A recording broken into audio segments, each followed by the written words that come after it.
If you're using test sieves in your lab, you know the importance of maintaining the integrity of your mesh sizes. Or if you're new to particle analysis, you might just be looking for more information on test sieves. In this video, we'll walk you through the 5 main steps for maintaining your sieves so that you can stay on top of your particle analysis. Let's get started.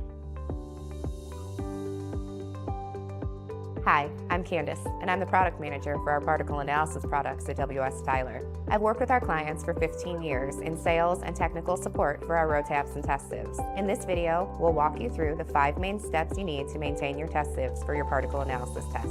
Producing consistent, high-quality material is important for every manufacturing facility. If you don't maintain the integrity of your test sieves and your measurement instruments, you run the risk of sending out bad material to your customers. These are W.S Tyler's top 5 ways for maintaining your test sieves.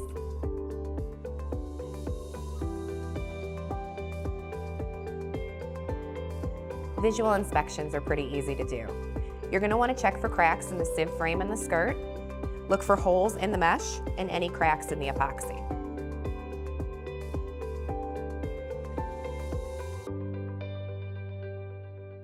Are you following the standard operating procedures for your laboratory, including testing times and how you're cleaning your sieves?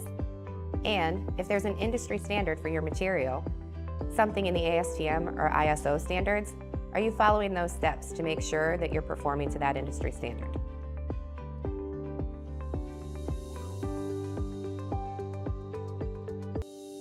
It's important to properly clean your test sieve after each analysis that you run. When you're done with your test, take each test sieve, flip it over so that you can see the underside, and take a brush, moving in circular motions, to free up any debris that might be stuck in the openings. For fine mesh sieves, typically 100 mesh and smaller, using a soft bristle nylon brush is your best bet. Make sure that you use a light touch, because if you push too hard and damage the mesh, it'll affect your sieving results later on. If after brushing, you still find that there's particles in your sieve mesh, you can use mild detergent and water, or an ultrasonic bath will do the job as well.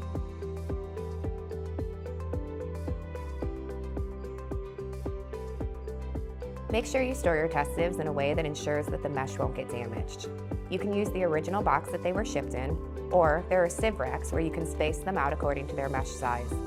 It's also a good idea to keep them in a climate-controlled environment.